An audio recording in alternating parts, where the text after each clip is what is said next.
Hello, everyone. I am Lisa Sabaniak from lifelikecommute.com. And today, thank you to one of my fabulous group members, Vanessa, over in my Facebook group called The Life You Deserve.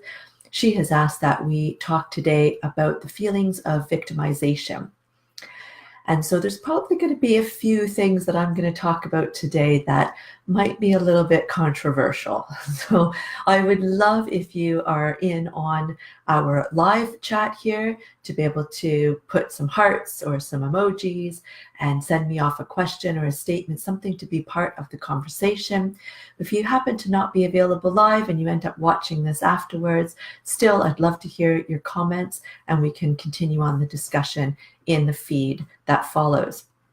So while we're waiting for people to jump on here, I'll just tell you a little brief example of what I'm talking about. So a lot of people that are in my group and that find their way to me are fellow abuse survivors. So people who have survived either some sort of traumatic event in their childhood or even in their adulthood, or have suffered from child abuse. And this post came about, this question came about to talk about this because the abuse doesn't end when you walk out the door, right? So whatever abusive situation has happened, or if it's a particular trauma, after the end date of that, things don't go back to normal. There isn't a normal, right? The survivor, that is their normal. And so a lot of people who haven't suffered maybe don't understand why people can't just move on and get on with things now that they're not in that situation anymore. And survivors, we tend to do things like, we might end up having those feelings come back up again. We might end up having full flashbacks. There's lots of different ways that this can kind of enter our lives and kind of keep us trapped in this for long periods of time, well afterwards. So the first thing that I want to talk about is how, as survivors of abuse, we define ourselves by the trauma, by the experience itself. And that becomes us. It defines us quite literally.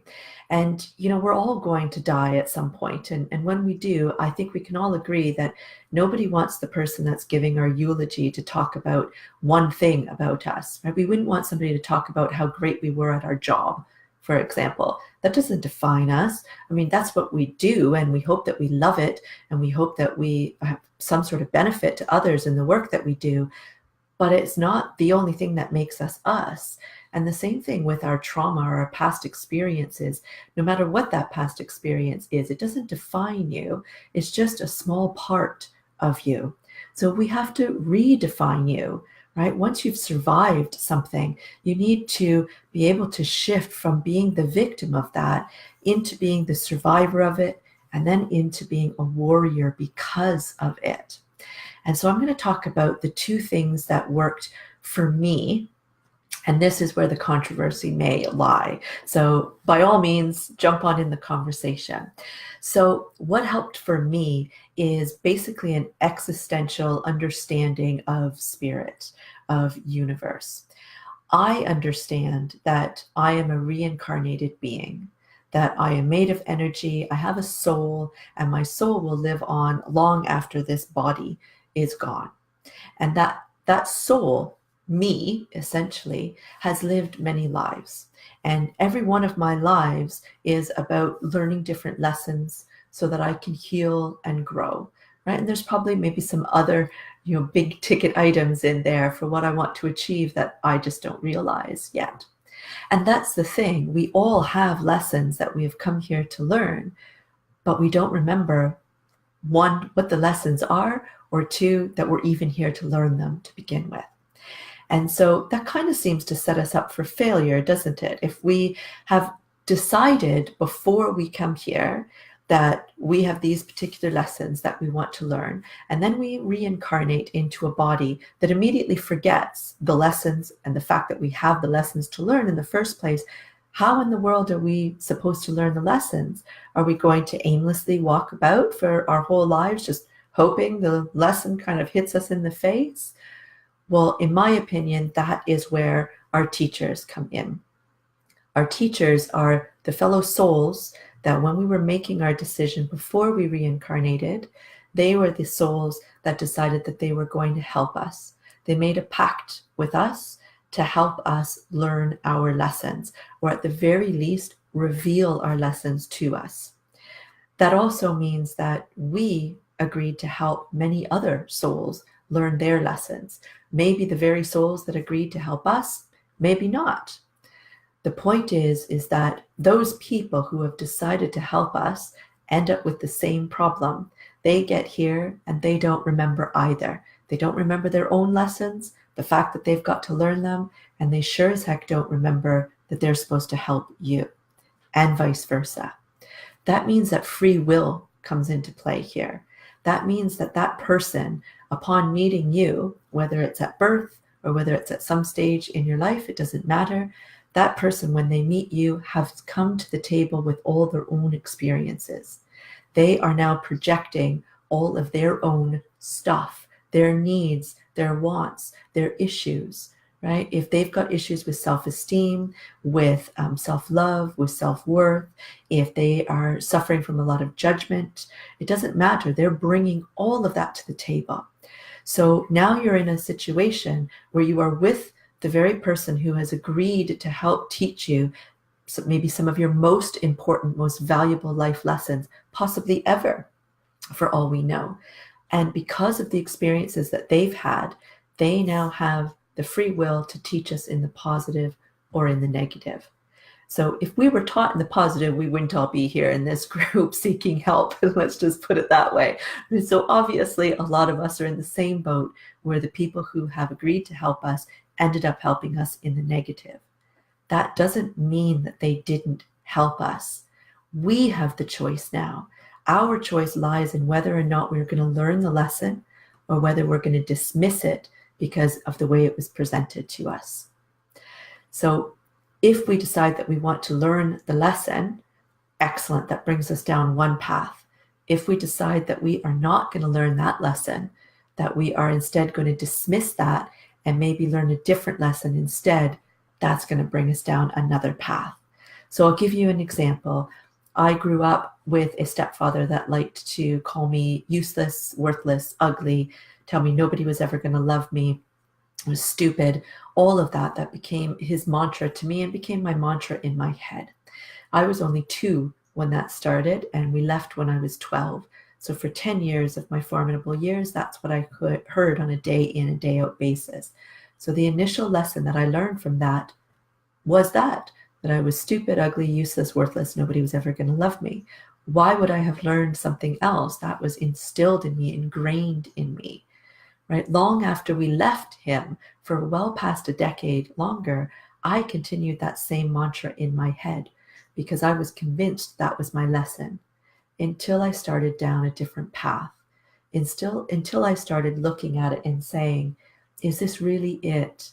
Until I started to actually find my connection to universe and to my higher self. And once I did that, I started realizing that why in the world would that ever be my lesson? Of course, I would not have decided as a spiritual being planning on reincarnating. I would never plan for my lesson to be that I am useless, stupid, ugly, worthless, and never worth loving. That's ridiculous. That's not spiritual in any way, shape, or form. And certainly the universe and my higher self would not conspire to help me learn that lesson. No, the lesson must be something greater than that. And in fact, for me, my lesson was self-worth, value, and learning to love myself. Hello, Shirley. So, once I realized that that was my lesson, everything fell into place for me to realize that he had, while he had done it in the negative, hello, Melissa, he had provided me with everything that I needed in order to learn that lesson. And I am convinced this is my greatest life lesson, possibly ever, because it was such a huge challenge to learn. Now, he didn't teach me this lesson. Let me just make this clear, right? He didn't teach me the lesson. What he did was throw me in the hole so that I could climb out, so that I could teach myself the lesson. What he did in essence was reveal the lesson. Now, what I really needed to realize with all of this is that I needed to forgive him. And this is where the big controversy lies, doesn't it? I'm not talking about the type of forgiveness where I'm going to go up and give him a hug and welcome him into my life and embrace him and decide to surround myself with him in this loving way. No, that's never going to happen, right? But what I mean is a forgiveness that goes on a much deeper level, a forgiveness that recognizes that if I, as a spiritual being, decided that I had this massive lesson that I wanted to learn, and then I conspired with a lot of other souls and asked them for help to learn this lesson, and they did, I need to honor that. I need to honor my higher self and her connection to his higher self, because he must have been a very important being to me energetically as a higher self entity at some point in my existence. Otherwise, I never would have trusted him with helping me learn my biggest lesson in my life, would I? Right? It has to be somebody, hello, Angie. It has to be that he was of some value to my soul, to my spirit, for me to have allowed him to play that type of part in my life. Now, I couldn't have known that he was going to teach me in such a negative way. He couldn't have known that he was going to teach me in such a negative way, but he did.